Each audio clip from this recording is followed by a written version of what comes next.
Mesdames, Messieurs, bonsoir et merci de nous rejoindre. Voici les titres de ce 3 novembre. Il a plu aujourd'hui, mais la sécheresse, elle, se poursuit. La Loire n'est toujours pas remontée. Son niveau actuel est comparable à celui de 1949. C'est assez rare en cette saison. Nous ferons le point sur la situation dans ce journal. 6 jours après l'intervention télévisée du chef de l'État, son comité de soutien en Touraine lance en quelque sorte la campagne. Une première réunion de travail menée par Guillaume Pelletier a eu lieu hier soir à Tours. Et puis les artisans régionaux s'exposent à Paris au Salon international du patrimoine culturel. Ce dernier a ouvert aujourd'hui. Nous ferons la connaissance d'un artisan d'horreur. Mais avant de développer ces titres, la Grèce, elle a fait à nouveau l'objet de discussions à Cannes avant l'ouverture du G20. En cause l'idée d'un référendum en Grèce sur le plan d'aide.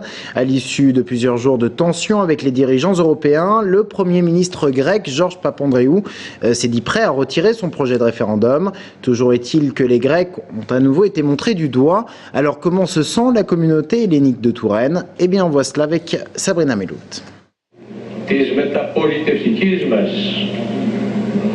Ces derniers jours, c'est particulièrement inquiet que Robert est scotché devant la chaîne publique d'information grecque.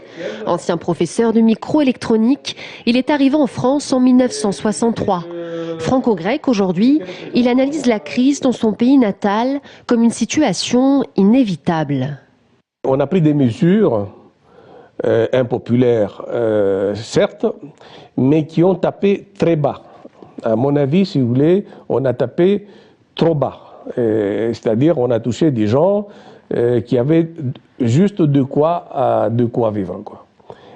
Ces gens-là, non seulement ils ne sont pas responsables de la situation, mais en plus, quand on vous enlève, si vous voulez, le minimum vital, à ce moment-là, vous n'avez plus rien à perdre. Plus rien à perdre, car selon Robert, les Grecs ont déjà tout perdu. D'après lui, l'action politique en Grèce est menée en grande partie par des irresponsables qui n'inspirent plus du tout confiance au peuple. Pour Robert, son pays natal est aujourd'hui montré du doigt. Il y a eu pas mal de moqueries, de journaux allemands en particulier. Les gens en Europe, ils vont mettre la main dans la poche pour aider la Grèce. Ils savent que la Grèce ne manque pas d'argent. En fait, c'est un pays relativement riche. Il ne manque pas de cadres. Par contre, il y a une partie de la population qui profite. Pour Robert, cela ne fait aucun doute. Le peuple grec ne sortira pas indemne de ce douloureux chapitre. Certains auraient espéré un épisode Cévenol remontant assez haut en Auvergne pour nourrir le fleuve Loire de ses précipitations. La Haute-Loire est d'ailleurs passée en vigilance jaune pour les crues cet après-midi, mais ces épisodes pluvieux seront-ils suffisants pour inverser la tendance? Car la sécheresse, elle, est toujours présente. On fait le point avec Gaël Poulain. Les apparences sont parfois trompeuses, car si au-dessus de la Loire la grisaille s'est installée, les niveaux de nos ressources en eau sont très loin d'être au beau fixe. Conséquence d'une pluviométrie basse depuis plusieurs années et surtout au printemps 2011, entre 70 et 90% des nappes phréatiques de la région centre ont enregistré des niveaux inférieurs à la moyenne au cours des 12 derniers mois. Il a très peu plu dès le 1er janvier 2011. Donc c'est quand même une année qui sort du lot en termes de faible pluviométrie sur les 6 premiers mois de l'année. Juillet, août, on l'a vu, était plutôt humide, les touristes ont pu s'en plaindre, mais ça n'a pas permis de recharger les nappes, ça a permis à la végétation de reprendre quelques couleurs, c'est tout. Les regards se tournent donc vers des précipitations espérées. Les épisodes Cévenol auront un rôle à jouer pour réalimenter la Loire, mais il faudra de la pluie dans nos départements pour relever les niveaux de tous les cours d'eau et réapprovisionner les nappes profondes. S'il pleut de façon régulière, conséquente, pendant les 4-5 mois qui viennent, les nappes vont pouvoir se recharger. A l'inverse, s'il pleut peu, comme le mois d'octobre, comme au mois de septembre, eh bien les nappes profondes ne vont pas se recharger suffisamment et on repartira en début d'été 2012 avec une situation qui sera inquiétante. En octobre 2011, il a plu 2 fois moins qu'en temps normal. Un mois que personne ne veut voir se reproduire, mais la situation actuelle interroge. Sommes-nous sur une mauvaise pente ? Car les déficits en pluie sont récurrents depuis 2004 et les conséquences sont nombreuses. Augmentation de la température moyenne de la Loire, perturbation des rythmes de reproduction des poissons et augmentation des restrictions d'usage, notamment pour les entreprises et les agriculteurs. La sécheresse 2011 pourrait alors servir de point d'appui à une réflexion plus globale sur l'utilisation de nos ressources en eau. La politique et les soutiens de Nicolas Sarkozy qui se mettent en ordre de marche. 6 jours après l'intervention télévisée du chef de l'État, son comité de soutien tourangeau s'est réuni. C'était hier soir dans le centre de Tours.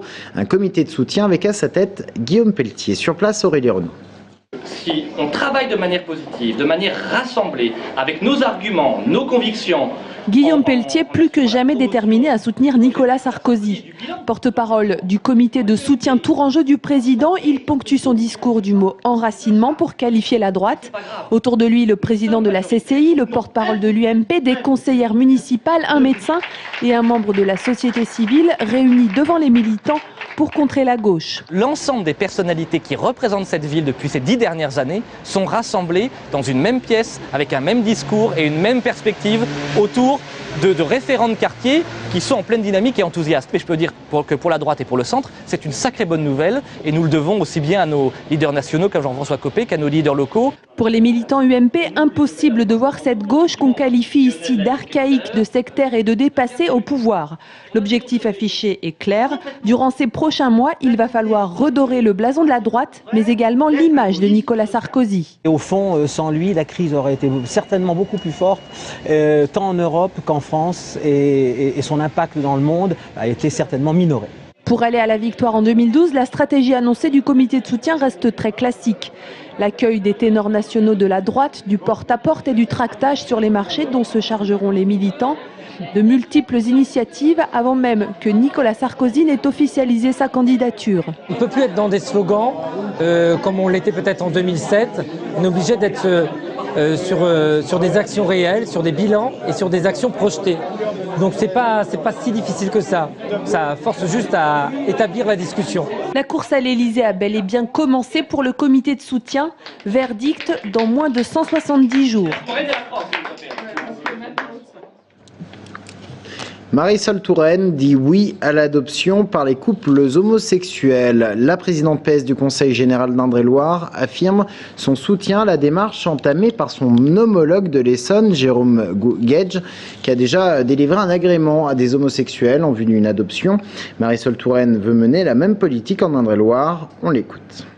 Aujourd'hui, il y a une forme d'hypocrisie. Si vous êtes seul, célibataire, vous pouvez aller faire la démarche et demander à adopter. Ça ne veut pas dire que vous serez parent du jour au lendemain. C'est une démarche longue, difficile, qui suppose évidemment que vous répondiez à un certain nombre de critères sociaux, psychologiques, et c'est normal. Mais je crois que ces couples doivent savoir que leurs demandes seront traitées comme toutes les autres demandes, ni plus ni moins, pas de favoritisme évidemment, mais pas de discrimination, puisque c'est aujourd'hui de cela qu'il s'agit. Propos recueillis par Jean-Maurice Prin. Un chiffre maintenant, celui du nombre de copropriétaires. Ils sont 7 millions en France pour 600 000 immeubles. Un salon leur est maintenant destiné à Tours. Les premières rencontres en province de la copropriété du patrimoine. C'est jusqu'à demain au Vinci. 50 exposants sont présents pour animer une trentaine d'ateliers. Jérôme Alain. Les copropriétés face aux enjeux de l'efficacité énergétique, les techniques de l'isolation thermique extérieure ou si l'ascenseur de demain existait aujourd'hui, autant de préoccupations qui étaient abordées à l'occasion de ces premières rencontres interprofessionnelles. Si la copropriété touche aujourd'hui 7 millions de Français, un tel salon se veut aussi pédagogique et interactif. Le but de ce genre de salon, c'est de pouvoir regrouper pour les copropriétaires toutes les réponses qu'ils peuvent avoir en tête, j'allais dire, en matière de gestion, d'énergie, de sécurité, de financement pour la copropriété et de les mettre directement à leur disposition. Et qui dit copropriété dit aussi syndic. Et pour le directeur général du groupe Citia, qui gère plus de 300 000 lots immobiliers, un syndic se doit d'être au plus proche des attentes des locataires et propriétaires. La qualité de vie, la rapidité, la réactivité va dépendre en grande partie de l'investissement de ces copropriétaires. Et puis après, vous avez effectivement un facteur important, c'est le syndic, son investissement aussi et sa capacité à générer tout autour de lui des prestataires qui vont pouvoir intervenir tant auprès des ascenseurs qu'auprès de la sécurisation de l'immeuble, le gardien d'immeuble, etc., etc. Ces rencontres de la copropriété et du patrimoine ne sont qu'une étape puisque d'autres salons du même type se tiendront chaque année dans les grandes métropoles régionales pour approcher un peu plus locataires, propriétaires et professionnels de l'immobilier. Alors qu'on parle d'augmentation des tarifs de santé, on s'arrête ce soir sur un dispositif du Conseil général d'Indre-et-Loire. Le Centre départemental des actions de santé et de prévention, consultations et vaccinations y sont gratuites. Un centre essentiel pour les personnes les plus démunies. Jean-Maurice Prin. Ouvert depuis les années 80, le CDASP, le Centre départemental des actions de santé et de prévention, reçoit environ une dizaine de milliers de personnes par an. Des personnes qui peuvent profiter de différents types de consultations, mais toujours dans un cadre de gratuité. C'est important, je pense, pour les gens qui n'ont pas de ressources, puisque comme on reçoit une population tout venant, s'il n'y a pas de sélection par les ressources ou par la pauvreté ou par l'absence de couverture sociale, je pense que ça permet aussi aux gens de venir sans réticence, notamment en fin de mois, quand il n'y a plus d'argent. Voilà. Ça permet aussi de pouvoir faire revenir les gens facilement. Si on a besoin de les revoir 2 ou 3 fois, le fait qu'ils n'aient pas à payer la consultation, je pense que c'est une chance pour eux. Géré par le Conseil général, le CDASP regroupe 3 missions sanitaires, dont un centre de planification familiale, un centre de dépistage anonyme et gratuit du VIH et autres infections sexuellement transmissibles, et un centre de vaccination également gratuit et ouvert à tous, qui couvre de nombreuses maladies telles que le tétanos, la polio, la rougeole ou encore les oreillons.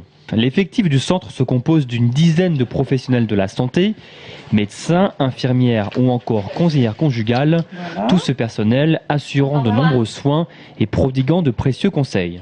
Il y a toujours une information technique, je dirais, entre guillemets, par rapport en tant qu'infirmière, pour donner donc des conseils et puis des informations par rapport à, par exemple, les questions, est-ce que j'ai pris un risque en rencontrant telle personne, est-ce que je suis à jour dans mes vaccinations, est-ce que j'ai oublié ma pilule, qu'est-ce que je dois faire? Donc nous pouvons répondre à ces questions-là en dehors d'une consultation médicale. Enfin, de manière très pratique, sachez que le CDASP se situe à 5 minutes à peine de la place Jean Jaurès et à 2 pas du boulevard Béranger.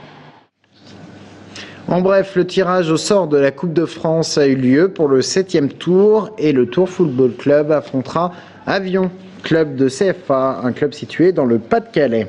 Et puis cette autre information concernant cette fois-ci les matchs de préparation pour le championnat d'Europe. La France rencontrera les États-Unis et la Belgique. 2 ex-tourangeaux sont sélectionnés pour ces matchs de préparation. L'attaquant Olivier Giroud, aujourd'hui à Montpellier, et puis Laurent Koscielny, lui au poste de défenseur. Le Salon international du patrimoine culturel a ouvert ses portes aujourd'hui au Carrousel du Louvre à Paris. C'est en quelque sorte la vitrine des métiers d'excellence, un salon de passionnés du patrimoine. 250 exposants sont présents, dont 12 de la région centre et 8 d'Indre-et-Loire. Parmi eux, un artisan d'horreur. Son portrait avec Julien Gauthier. Sébastien David est artisan d'horreur. Ils sont moins de 200 en France et seulement 15 comme lui habilité par la direction des musées de France. Il restaure et conserve toutes les œuvres en bois doré, une passion qui lui est venue tout à fait par hasard dans son parcours scolaire. C'est un stage d'une semaine d'école et puis j'ai continué en pré-apprentissage, et je suis resté 19 ans chez mon maître d'apprentissage. Et à son départ en retraite en fin 2005, je me suis installé. La pièce sur laquelle il travaille est une reproduction d'un chandelier doré en chêne du XVIIe siècle. Entièrement made in Touraine, ils sont 4 artisans à avoir participé à sa création. Un menuisier, un tourneur, un sculpteur et David pour la touche finale. En tout, elle représente plus de 500 heures de travail. On a fait cette copie-là pour emmener sur les salons et faire voir aux gens qu'on était encore capable de faire des choses comme ça. Les personnes, quand on va sur les salons, nous disent souvent c'est beau ce que vous faites, mais on n'est plus capable, on est capable de les restaurer, mais on n'est plus capable de les fabriquer. Et la preuve que si. Un travail artisanal entretenu et reconnu parmi d'autres que vous pouvez retrouver au Salon du patrimoine vivant jusqu'à samedi au Carrousel du Louvre à Paris. Et c'est ainsi que s'achève cette édition. Merci de l'avoir suivi. Dans un instant, on parle de Ferme Expo. Restez avec nous.